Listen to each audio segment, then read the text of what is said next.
ঘটনাটা আমার এক দূর সম্পর্কের আন্টির সাথে ঘটে। সে তার ফুপ্পির বাসায় বেড়াতে গিয়েছিল।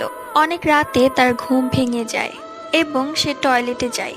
তাদের বাসাটা ছিল টিন সেট এবং টিন সেট বাসাগুলোর টয়লেটগুলো একটু দূরেই থাকে। রাত 2:30টার মতো বেজে গিয়েছে।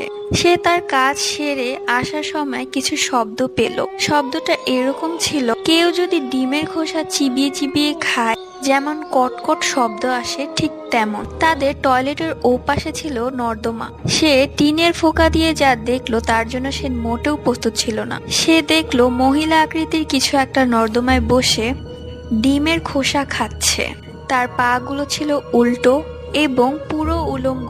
অনেকক্ষণ যাবৎ সে ঘরে নিয়ে দেখে তার ফুপি তাকে খুঁজতে বের হয় এবং সে দূর থেকে হাতের ইশারায় তার ফুপুকে ডাকে এবং এটা দেখায়। তার ফুপু তাকে নিয়ে জলদি করে ঘরে চলে আসে, একদম নিঃশব্দে।